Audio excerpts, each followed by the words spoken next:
one guy comes to me who was working for me. They appointed me an engineer to crunch my numbers for me. He comes back to me. He's like, you know what? I didn't realize that. You're absolutely right. He says, they don't teach me that. They don't teach us that stuff in college about horsepower ratings. You figure out horsepower ratings. He says, did he tell you? He says, for the formula, what to add in there? He says, if you're going uphill or downhill. I said, what? There's nothing in there for that. I said, well, it takes a lot less horsepower when you're going downhill and you do uphill. Well, yeah. I said, when you're pulling your boat out of the water, he says, at the boat launch, he says, what gear do you put it in? Well, first gear, of course. This is why. Why don't you put it in third? Because it's easier on the engine. I says, why? I says, that's gearing. He says, they don't even take in consideration gearing in horsepower ratings when they teach engineers how to calculate what they need for horsepower. Really? Let's not look at both sides. Let's just look at one little section and keep everybody fucking brain dead. Okay, I'm done. Anyways, no, wait. Let me show you this. Since my engine is kind of wickedly wide, my firewall, like when I was test fitting it in that blue frame and stuff, come to find out that, hey, I need more room. So I had to move that over a little bit, come up a little gap, but I got to fill that in. Where am I? Over here? I probably didn't even get it on film. I can't even see it. I'm looking over here, not over there. See how I need a little bit more room because of that engine's kind of back a ways. And people don't understand either probably, but they're staggered. One's forward, one's back. You know why? Because there's connecting rods from pistons that come down to a crank. They can't connect to the exact same spot on the crank. They got to be next to each other. So there's a custom crank that had to be made for this. It's in there. You can't see it. I won't show it to you. Anyways, I made a custom crank.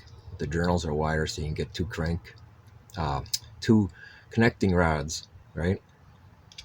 So just like any V8 engine, they're staggered a little bit. So when the connecting rods are side by side. So on one side, the engine whole damn bank of cylinders, they got to be forward a little bit, and that one's got to be back a little bit. So anyways, that side sticks back a little bit more. This one here is right up to the front of it. So yeah, I had to do some modification. This is what it normally would look like. It wasn't really that hard, but it's gonna fill it in a little bit. This has got to be cut, moved over. So that'll be fun. Anyways, I'll be back. I got stuff to do here. I gotta go get something to eat too. Oh, hey, by the way, everybody wants to know what happened to the non-Alaskan hauler. It's just sitting there rusting away. I haven't even worked on it. Just sitting there rusting away.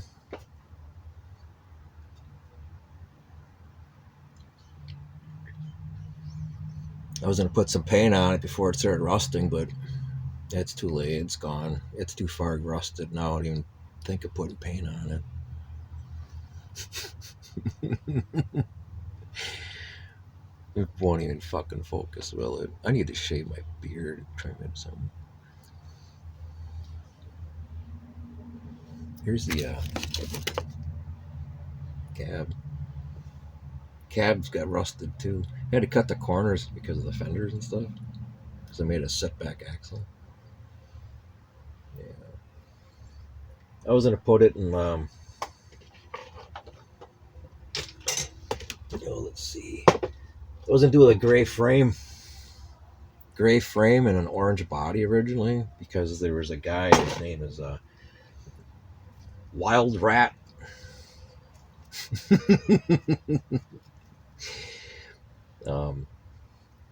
Wild Factory Rat.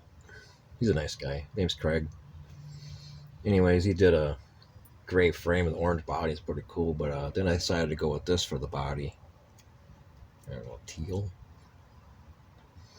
Then I'm like, I don't know. I kind of like it just rusty. Maybe I'll just leave the whole damn thing rust. I don't know. Some of the parts that fell off my little streamer here.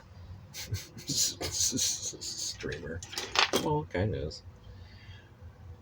I melt a piece of sprue, you know, and weld them to various locations that will never be seen, you know, so when you paint it, you won't see that spot, you know, like in here.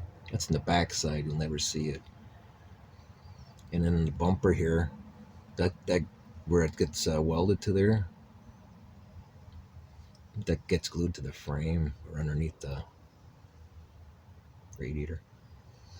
And then my little headache rack support thing, the headache rack was on here, the thing, and that's all fell off. But it's still sitting around here because I was going to put them back on there because I was going to throw some lotion on here and save the spots where I want the rust, you know, make my little masking thing.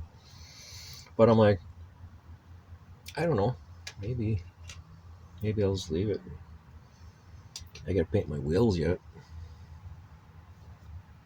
Like my wheels.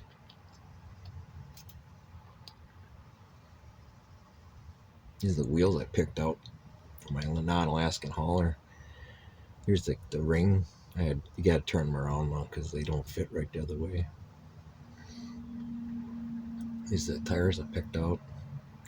And the back side are bigger holes, so I had to use a different inner wheel, as you see. But yeah, these will fit right nice in there. And it's just the right width too. And then